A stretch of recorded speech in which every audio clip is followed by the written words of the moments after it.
এই মুহূর্তে রয়েছি উত্তম দমদম বিধানসভার বিরাটির খোলসাপোতা এলাকায়। আমাদের সঙ্গে রয়েছেন উত্তম দমদম কেন্দ্রের বামফ্রন্ট মনোনীত সিপিআইএম প্রার্থী কমরেড দীপশিখা ধর।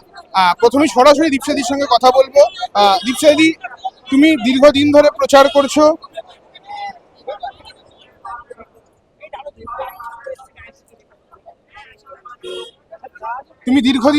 করছো, মানুষের কেমন সাড়া পাচ্ছ?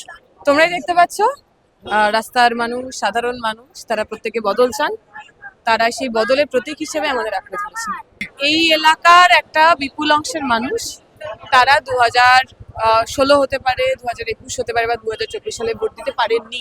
তাদের ভোট লুট হয়েছিল এবং একদম স্পেসিফিক্যালি আমাদের যারা ভোটার তাদের ভোট দিয়ে দেওয়া হয়। ফলে যদি মানুষ নিজের ভোট নিজে দিতে পারেন, যদি যে কথা ইলেকশন কমিশন বড় বড় করে বলছেন তার যদি 10% সঠিক হয়, তাহলে এবারে নির্বাচনে দেখবে আমরা তৃতীয় থেকে 1 নম্বরে চলে আসবো।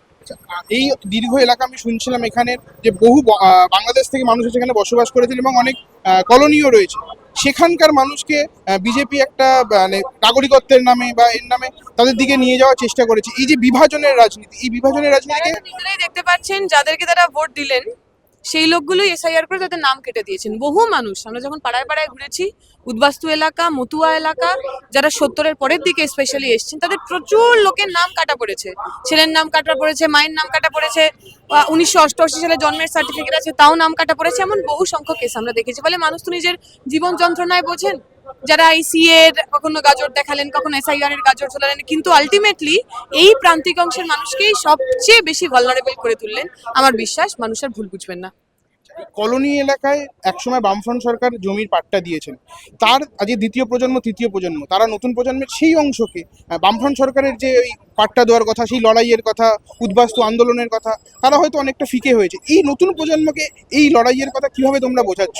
আমরা যা করছি, বাড়িতে বাড়িতে যাওয়া, আমরা যা করি, নিবিড় জনসংযোগ, পাড়ায় পাড়ায় ছোট ছোট বৈঠকি সভা, তাতে আমরা এই কথাই বলছি। আমরা খালি ও চোর, ও ডাকাত, ও খুনি এই কথাটা শেষ করছি না। আমরা কি করেছি, আমরা কি করব, এই দুটো কথা বারংবার বলে যাচ্ছি। এবং কেন এই দুটো শক্তি আসলেই সাধারণ মানুষের সমস্ত স্বার্থ বিরোধী। আমার শেষ প্রশ্ন থাকবে, বাংলা বাঁচানোর ভোট, বাংলা বাঁচানোর লড়াই, এই লড়াইয়ে এই বিধানসভা কেন্দ্রের জন্য তুমি কি করতে চাইবে আগামী দিনে? আমাদের প্রাথমিক কথা হচ্ছে, এই এলাকার নিকাশির একটা বিশাল বড় খারাপ অবস্থা, প্রচন্ড সমস্যার জায়গা। আমরা বলছি যে নোয়াই খাল, যে খালটা একসময় লাবণ্যবতী নদী ছিল, সেই নোয়াই খালের কি সামনে রেখে একটা গ্র্যান্ড প্ল্যান, একটা মাস্টার প্ল্যান তৈরি করতে হবে, যাতে গরমকালেও যে সমস্ত এলাকাগুলো জলের তলায় চলে যায়, যেখানে এখনো অব্দি গেলে তুমি গোড়ালি অব্দি জল দেখতে পাবে, যে এলাকাগুলো এখনো সেখানে মিনিমাম হাইজিন বলতে যাবো যে সেগুলোকে মেনটেন করা যায় না, সেই সমস্তগুলো করতে হবে ওই প্ল্যানের মধ্যে দিয়ে। দ্বিতীয় কথা, রাস্তাঘাটের অবস্থা প্রচন্ড খারাপ, রাস্তাঘাট ঠিক করতে হবে। তৃতীয় কথা, এখানকার যে পৌর হাসপাতাল, যে হাসপাতাল যখন আমাদের কমরেডরা এখানের পুরপ্রধান ছিলেন তারা তৈরি করেছিলেন এবং মানুষের কাছ থেকে টাকা নিয়ে, মানুষ টাকা দিয়েছেন, মানুষের সাহায্যে পৌর হাসপাতাল তৈরি হয়েছিল, তার অবস্থা প্রচন্ড খারাপ।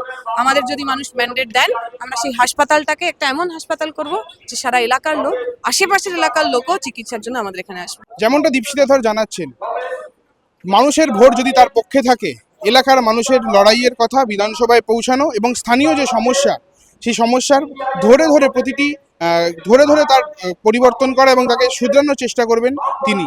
আরও খবরের জন্য চোখ রাখুন গণশক্তি ডিজিটাল। এই ভিডিওটিকে লাইক করুন, আপনার গুরুত্বপূর্ণ মতামত কমেন্টের মাধ্যমে আমাদের জানান এবং আমাদের চ্যানেলের ভিডিও সবার আগে দেখার জন্য ইউটিউবে গণশক্তিকে সাবস্ক্রাইব করুন, ফেসবুকে ফলো করুন এবং শেয়ার করুন আপনার পরিচিতদের মধ্যে।